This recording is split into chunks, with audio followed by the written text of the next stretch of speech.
नमस्कार, मैं हूं शीनम शर्मा। स्वागत है इस बुलेटिन में आपका। जुम्मे की नमाज को देखते हुए उत्तर प्रदेश आज अलर्ट पर रहेगा। कानपुर में धारा 144 लगा दी गई है और कानपुर हिंसा के बाद अब पुलिस अलर्ट हो गई है। संवेदनशील जिलों में पुलिस अलर्ट पर रहेगी। कानपुर में 17 कंपनी पीएसी और 3 कंपनी आरएएफ की तैनात कर दी गई है। पिछले शुक्रवार को जिस तरह का माहौल देखने को मिला कानपुर में और जो हिंसक झड़प हुई, हिंसक जो घटनाक्रम हुआ, उसके बाद आज जुम्मे की नमाज को लेकर यूपी में अलर्ट है। जुम्मे की नमाज के बाद ही दरअसल पिछले शुक्रवार को 3 तारीख को ये पथराव शुरू हुआ और कानपुर हिंसा के बाद अब पुलिस आज अलर्ट मोड पर है।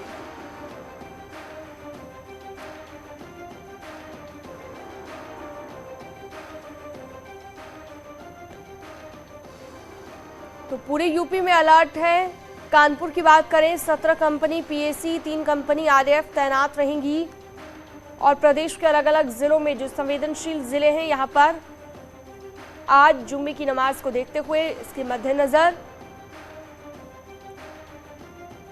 सुरक्षा व्यवस्था कड़ी कर दी गई है। पिछले हफ्ते बेकनगंज में दरअसल हिंसा हुई थी।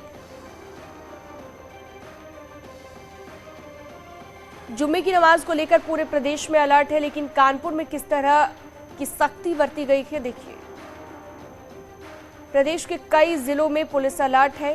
कानपुर में धारा 144 लगा दी गई है। चप्पे चप्पे पर सुरक्षा के कड़े इंतजाम हैं। 17 कंपनी पीएसी, 3 कंपनी आरएएफ तैनात है। सीसीटीवी कैमरे और ड्रोन से निगरानी की गई है। ऊंची इमारतों पर पुलिस तैनात है। एलआईयू, इंटेलिजेंस समेत खुफिया एजेंसी अलर्ट पर है। काजी की अपील है कि नमाज पढ़कर सीधे घर जाएं नमाजी। कानपुर में 125 संवेदनशील पॉइंट्स को चिन्हित किया गया है। 150 गलियों पर पुलिस की पैनी नजर रहेगी।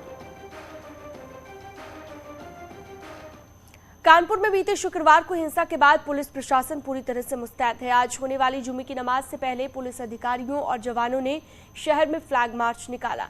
आरएएफ, आरआरएफ और पीएसी के जवान परेड चौराहे से लेकर यतीम खाना होते हुए कई इलाकों में फ्लैग मार्च निकालते नजर आए। पुलिस कमिश्नर विजय सिंह मीना खुद भी फ्लैग मार्च में शामिल हुए। उन्होंने दावा किया कि शहर में शांति कायम है, पुलिस मुस्तैद है। पीस कमेटी के सदस्य हैं, जो धर्मगुरु हैं, उन सबके साथ जिलाधिकारी और मैंने मीटिंग करी और उस मीटिंग में सभी ने आश्वस्त किया है कि पूरे शहर के अंदर अमन चैन कायम रहेगा।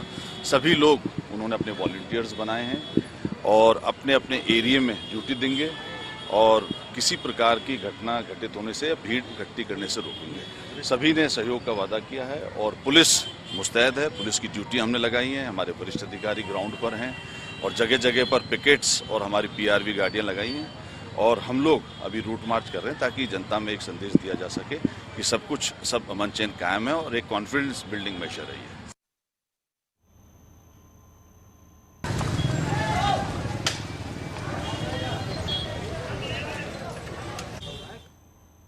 तो जुम्मे की नमाज को देखते हुए ये मुस्तैदी बढ़ाई गई है। पुलिस ने फ्लैग मार्च भी इससे पहले निकाला है और कानपुर की अगर बात करें, धारा 144 लगा दी गई है। पिछले शुक्रवार के घटनाक्रम को देखते हुए आज पूरे तरीके से यहां पर सुरक्षा कड़ी कर दी गई है। पुलिस मुस्तैद है और घुड़सवार दस्ता भी तैनात किया गया है। ड्रोन के जरिए निगरानी भी की गई। तो पुलिस बीच बीच में लगातार गश्त भी करती रहेगी और पुलिस कमिश्नर खुद सड़कों पर उतरे हुए नजर आए। ऋषभ मणि त्रिपाठी ज्यादा जानकारी के लिए फोन लाइन पर जुड़ चुके हैं। ऋषभ मणि, आपसे हम समझना चाहेंगे किस तरह से आज सुरक्षा व्यवस्था को और ज्यादा कड़ा किया गया है, क्योंकि 3 जून को कानपुर में जब बवाल हुआ उसके बाद आज इस तरह से उसके मद्देनजर ही सुरक्षा बढ़ाई गई है। देखिए, पुलिस की बात करें, शासन प्रशासन सरकार की बात करें तो prevention is better than cure के फॉर्मूले पर काम कर रहा है कि हम प्रोएक्टिव पुलिसिंग से ऐसी भी कोई घटना अगर होने वाली है, किसी कोई प्लानिंग है तो उसको उससे पहले ही रोक दिया जाए, उसी फॉर्मूले पे काम कर रही है। पिछले 2 दिन से जिला पुलिस अपनी अपनी पुलिस लाइन में जो एंटी रॉयट उनके पास इक्विपमेंट्स होते हैं उनका परीक्षण कर रही थी, चाहे वो उनके पास जो एंटी टीयर गैस होती है उसको चलाने की प्रैक्टिस हो रही थी, उनके पास जो लाठी है, उनके पास शील्ड्स होती है, हेलमेट्स होती है, उन सारी चीजों से सबको दुरुस्त किया गया है, सबकी परेड कराई गई है। ड्रोन से संवेदनशील इलाकों की निगरानी की जा रही है। जो धर्मगुरु हैं उनसे अपील करवाई जा रही है, वो पब्लिक से आकर कह रहे हैं कि जुमे की नमाज आप सब लोग शांतिपूर्ण तरीके से अदा करें और पूरे समाज में सामंजस्य सौहार्द का वातावरण बना रहे। तो कुल मिलाकर ये सब जो बीते शुक्रवार कानपुर में घटना हुई थी उसको देखते हुए हो रहा है। मुख्यमंत्री ने भी वीडियो कॉन्फ्रेंसिंग के बाद अपनी तरफ से ऐसे निर्देश जारी किए और यही गृह विभाग और पुलिस से भी निर्देश जारी किए हैं। लिहाजा पूरे उत्तर प्रदेश की पुलिस सतर्क रहेगी, मुस्तैद रहेगी, अफसर फुट पेट्रोलिंग पे रहेंगे, सोशल मीडिया पर निगरानी रखी जाएगी। कोई गड़बड़ करेगा तो उसके खिलाफ सख्ती से निपटा जाएगा, कोई कानून हाथ में लेने की कोशिश करेगा तो उसके खिलाफ भी सख्त कार्रवाई की जाएगी, ऐसे निर्देश दिए गए। बिल्कुल पूरे तरीके से जो है सुरक्षा को और ज्यादा कड़ा आज रखा जाएगा लखनऊ में भी। बहुत शुक्रिया आपका ऋषभ मणि इस तमाम जानकारी के लिए। कानपुर शहर में अमन और चैन बरकरार रहे, लोग अफवाहों पर ध्यान न दें, इस पर लगातार धर्मगुरु और शहर काजी कोशिश कर रहे हैं।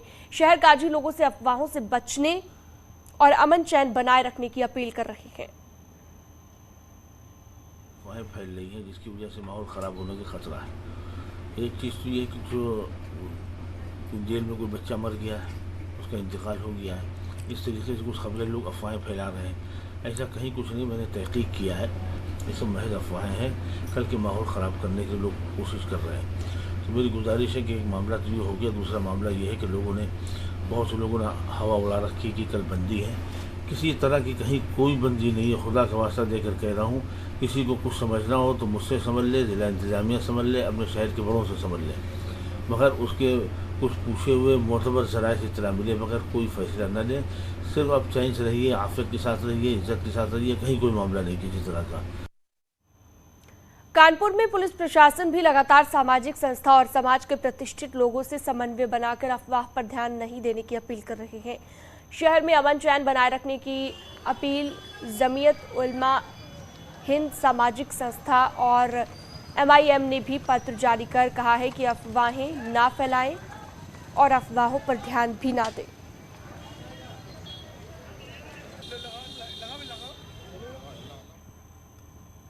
अलीगढ़ में भी पुलिस सतर्क है। जुम्मे की नमाज से ठीक पहले अलीगढ़ के कोतवाली नगर इलाके में DIG ने पुलिस बल के साथ पैदल मार्च निकाला और व्यवस्थाओं का जायजा लिया। इसे लेकर पुलिस सतर्क पर है। अलीगढ़ को अति संवेदनशील शहर माना जाता है। पुलिस कर्मियों को अलर्ट रहने के निर्देश दिए गए हैं।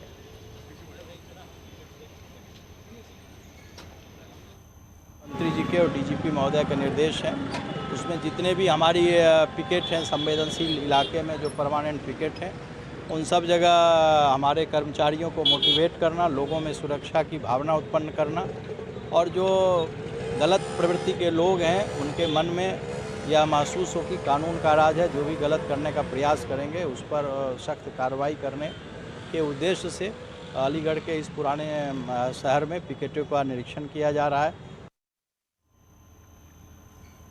जुम्मे की नमाज को लेकर कानपुर में ही नहीं बल्कि यूपी के दूसरे शहरों में भी पुलिस सतर्कता बरत रही है। पुलिस ने जगह जगह पर फ्लैग मार्च किया और लोगों से शांति बनाए रखने की अपील की है। उन्नाव में भी संवेदनशील इलाकों में PAC की टुकड़ियां तैनात की गई हैं। इसके अलावा जिले के रिजर्व फोर्स को भी अलग अलग थानों में लगाया गया है। रायबरेली में भी जुम्मे की नमाज से पहले पुलिस पूरी तरह से मुस्तैद है। पुलिस ने शहर के कई इलाकों में गश्त बढ़ा दी है। इसके अलावा संवेदनशील जगहों पर PAC की टुकड़ियां भी तैनात की गई हैं। नमाज के दौरान भारी पुलिस बल और प्रशासनिक अफसर भी शुक्रवार को फील्ड में मौजूद रहेंगे। वहीं मेरठ पुलिस भी अलर्ट मोड पर है। ड्रोन के जरिए निगरानी रखी जा रही है। साथ ही सोशल मीडिया के अलग अलग प्लेटफॉर्म पर भी नजर बनी हुई है। इससे पहले कल CM योगी आदित्यनाथ ने कानून व्यवस्था को लेकर दरअसल समीक्षा बैठक की है और CM योगी ने उपद्रव करने वालों पर सख्त कार्रवाई करने के निर्देश दिए हैं। साथ ही आज जुम्मे की नमाज है, इसे लेकर मस्जिदों के आसपास सुरक्षा बढ़ाने के निर्देश दिए गए हैं कानपुर हिंसा को देखते हुए।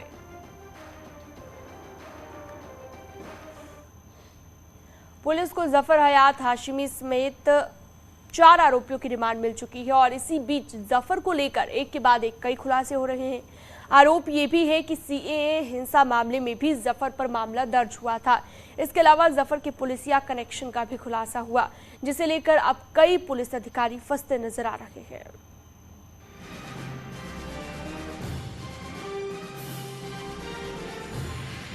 कानपुर हिंसा के मास्टरमाइंड जफर पर अब शिकंजा कसा तो एक के बाद एक खुलासे हो रहे हैं। अब जो जानकारी सामने आई है उसके मुताबिक सीएए के खिलाफ हुई हिंसा में भी जफर हयात हाशमी आरोपी था। उस समय जफर हयात हाशमी के खिलाफ एफआईआर भी दर्ज हुई थी, लेकिन कार्रवाई नहीं हुई। सवाल है, ऐसा क्यों? सवाल नंबर 1, केस दर्ज हुआ तो कार्रवाई क्यों नहीं हुई? सवाल नंबर 2, जफर हयात हाशमी को क्लीन चिट क्यों मिली? सवाल नंबर 3, चार्जशीट में क्लीन चिट देने के पीछे कारण क्या थे? फिलहाल इस मामले में पुलिस कमिश्नर ने क्लीन चिट देने वाले अधिकारी के खिलाफ जांच के आदेश दे दिए हैं।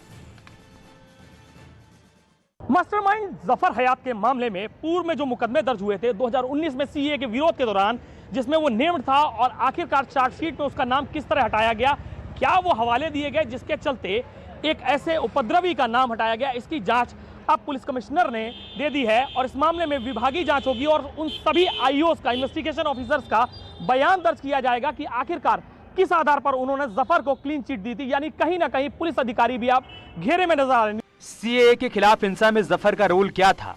उसे क्लीन चिट क्यों मिली? इस मामले में जांच के आदेश दिए जा चुके हैं। उधर जफर हयात हाशमी के पुलिस से भी कनेक्शन सामने आए हैं। जानकारी के मुताबिक बेकनगंज के सीओ अकमल खान बंद के ऐलान के बाद से जफर हयात हाशमी के संपर्क में थे, जिनसे अब एसआईटी पूछताछ कर सकती है। देखिए, ये निश्चित रूप से एक जांच का विषय है कि उसके संपर्क किससे किससे, तो इसकी जांच भी होनी चाहिए। और जहां तक रही मुझसे पूछताछ की बात, तो निश्चित रूप से मैं सारी पूछताछ का जवाब दूंगा और जो भी चीज़ें जो हकीकत रही है उस दिन की या उससे पहले की, वो सारी चीज़ें मैं प्रकाश में लाऊंगा। सीओ अकमल खान खुद कबूल कर रहे हैं कि जफर हयात हाशमी उनके संपर्क में था। लिहाजा सवाल उठता है कि क्या अकमल खान या फिर पुलिस को इस बात की भनक तक नहीं थी कि जफर हयात हाशमी क्या प्लान कर रहा है, या फिर हिंसा केस से जुड़ा कोई और पन्ना खुलना अभी बाकी है। Bureau report, news 18। और इसी बीच एक बड़ी खबर आ रही है। औरैया से आपको खबर बता दें, रोडवेज बस और कार में टक्कर हुई है। कार सवार 4 लोगों की मौत हो गई है। कई लोग घायल बताए जा रहे हैं। गंगा स्नान कर कानपुर से इटावा जा रहे थे कार सवार, और इस दौरान यह हादसा हुआ है। सभी कार में सवार यात्री किस तरह से कार के परखच्चे उड़ गए हैं, वो आप तस्वीरों के जरिए देखिए। मृतकों में कार ड्राइवर, 2 महिला, 1 बच्चा शामिल है। यानी कि कार सवार सभी लोगों की मौत हो गई है। घायलों को पुलिस ने अस्पताल पहुंचाया है। बेला थाना इलाके में यह हादसा हुआ है। न्यूज़ 18 उत्तर प्रदेश उत्तराखंड आपको एक्सक्लूसिव तस्वीर दिखा रहा है। तो देख सकते हैं आप कितना भीषण यह हादसा हुआ है। तस्वीरें खुद बयां कर रही हैं। कार सवार 4 लोगों की जान इस हादसे में चली गई। रोडवेज की ये बस थी और कार के साथ टक्कर हुई है। हालांकि वजह हादसे के पीछे क्या रही ये अभी तक साफ नहीं हुआ है, लेकिन 4 लोगों की जान इस हादसे में चली गई। और किस तरह से कार क्षतिग्रस्त हुई है वो आप तस्वीरों में देख सकते हैं। तो औरैया में ये सड़क हादसा हुआ है। रोडवेज बस और कार में जोरदार भिड़ंत हुई है। हालांकि आसपास के लोग पहुंचे मदद करने के लिए, लेकिन 4 लोगों की जान जा चुकी थी जो कि कार में सवार थे। 4 लोगों की जान चली गई। सौरभ फोनलाइन पर मौजूद है ज्यादा जानकारी के लिए। सौरभ, ज्यादा जानकारी बताइए, अभी क्या अपडेट है और कैसे यह हादसा हुआ? सबसे बड़ी बात देखिए, ये पूरा हादसा कानपुर से इटावा जाते वक्त इको कार को रोडवेज ने टक्कर मार दी है, जिसमें 2 महिलाएं, 1 बच्चा और 1 चालक, 4 की मौके पर मौत हो गई है। ये सुबह गंगा स्नान के लिए कानपुर आए थे। इटावा के रहने वाले सभी मृतक बताए जा रहे हैं और गंगा स्नान के लिए कानपुर आके गंगा स्नान करने के बाद वापस जा रहे थे, तभी तेज रफ्तार का कहर यहाँ देखने को मिला, जिसमें 4 लोगों की मौके पर मौत हो गई है। ये पूरा हादसा औरैया जिला के बेला थाना क्षेत्र अंतर्गत हुआ है, जिसके बाद राहत और बचाव कार्य करते हुए मौके पर सरकारी एम्बुलेंस पहुंच गई। पुलिस सूचना के बाद पहुंच गई और पुलिस ने इस पूरी घटना के बाद सभी के शवों को कब्जे में लेकर पोस्टमार्टम के लिए भेजने के साथ ही परिजनों को भी सूचना दे दी है कि ये बड़ा हादसा हो गया है। फिलहाल मौके पर शांति व्यवस्था कायम है, किसी तरीके की कोई जो है ऐसी स्थिति जाम वाली नहीं है। हाईवे से सभी शवों को हटा दिया गया है और पुलिस पूरे मामले में तस्दीक कर रही है। बिल्कुल, तो पूरे मामले को लेकर अभी जांच जारी है, लेकिन जो रोडवेज बस का ड्राइवर है उसे लेकर क्या जानकारी है? जो है पुलिस का कहना है कि मौके पर ना तो ड्राइवर मिला है ना ही कंडक्टर मिला है, और जिस वक्त ये हादसा हुआ है वो सुबह जल्दी के वक्त का हादसा हुआ, और जब शवों को लोगों ने सड़क पर देखा है हादसे के बाद, तो करीब 1 घंटे के बाद उनको जानकारी हुई है, और उसके बाद इलाकाई ग्रामीणों की सूचना के बाद पुलिस वहां मौके पर पहुंची है। फिलहाल पुलिस सारे बिंदुओं पर जांच कर रही है, क्योंकि हाईवे पे जो सीसीटीवी लगे होते हैं उनकी भी जांच की जा रही है, किस तरह हादसा हुआ है और किसकी बड़ी चूक है, ये सभी बिंदुओं पर जांच पुलिस कर रही है। ठीक है, बहुत शुक्रिया आपका तमाम जानकारी के लिए सौरभ मिश्रा। बढ़ते अगली खबर की ओर, ग्रेटर नोएडा की बात करते हैं। तुस्याना जमीन घोटाला और एसआईटी ने इस घोटाले की जांच शुरू कर दी है। एसआईटी ने खंगाले हैं जमीन से जुड़े पुराने दस्तावेज। राजस्व परिषद के चेयरमैन की अध्यक्षता में बैठक हुई है। जमीन घोटाले में कई बड़े नाम शामिल हैं। शिकायतकर्ता ने ईडी से जांच की मांग की है। तो ग्रेटर नोएडा से ये बड़ी खबर आपको बता रहे हैं। तुस्याना जमीन घोटाला मामले को लेकर जांच शुरू कर दी गई है। एसआईटी ने घोटाले की जांच तेज कर दी है। तो ग्रेटर नोएडा से ये बड़ी खबर हम आपको बता रहे हैं, जहां पर एसआईटी ने जमीन से जुड़े दस्तावेजों को भी खंगाला है। हिमांशु फोनलाइन पर मौजूद है ज्यादा जानकारी के लिए। हिमांशु, बताइए और क्या जानकारी खबर को लेकर? देखिए, आपको बता दें कि ये 30 मई को एसआईटी का गठन हुआ था, जो शासन स्तर से हुआ था। यहाँ पर जिला प्रशासन द्वारा जो है शुरुआती तौर में जांच कर ली गई। जांच में ये स्पष्ट निकल के आया कि जो भी पट्टे का आवंटन हुआ था वो गलत तरीके से हुआ था, और इसके अलावा जो सरकारी जमीन थी उस पर अवैध रूप से कब्जा किया गया। उसी सरकारी जमीन पर मुआवजा भी 100 करोड़ रुपए यानी 1 अरब के आसपास का मुआवजा उठा लिया गया, और उसके बाद यहाँ पर अवैध रूप से कॉलोनियां काटी गई। ये तमाम बड़ा मामला सामने आया और उसके बाद एसआईटी का गठन हो गया। फिलहाल अब एसआईटी ने दस्तावेज लेने शुरू कर दिए। जिला प्रशासन ने अपनी जो जांच रिपोर्ट थी वो भी एसआईटी को सौंप दी है।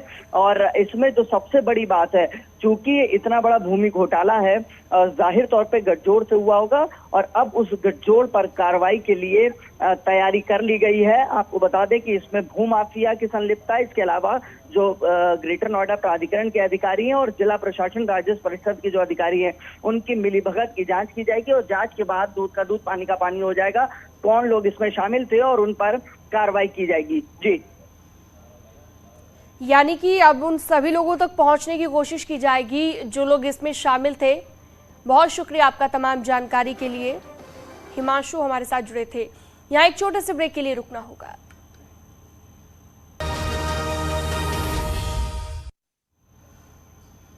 और चलिए बड़ी खबर आपको बता दें, जफर हयात हाशमी पर बड़ी कार्रवाई की तैयारी हो रही है। जफर हयात की संपत्ति खंगाल रही है पुलिस, और जफर हयात के एक हॉस्टल की जानकारी भी मिली है। काकादेव में जफर हयात का हॉस्टल है। जलालपुर भदोही में भी संपत्ति की जानकारी मिली है। जफर के रिश्तेदार भी पुलिस की रडार पर हैं। तो पूरे तरीके से यहाँ पर कार्रवाई की जा रही है। तो जफर पर बड़ी कार्रवाई की तैयारी यहाँ पर की जा रही है। और कानपुर हिंसा का मास्टरमाइंड जिसे कहा जा रहा है, जिसके साथ ही अब परिवार वालों से पूछताछ पहले भी की गई, और अब जो है पुलिस वालों की रडार पर परिवार के सदस्य भी हैं।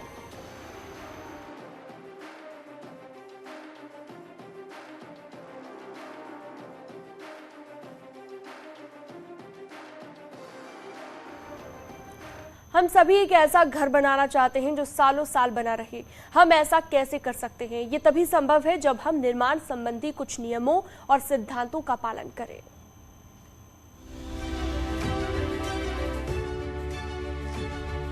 आपके सपनों के घर का लेआउट जितना जरूरी है, उतना ही महत्वपूर्ण है ये तय करना कि आपका घर बाहर से कैसा दिखेगा। घर के आगे और पीछे का हिस्सा और उसके किनारों को कैसे बनाएं, ये भी डिजाइन एलिमेंट का पार्ट है।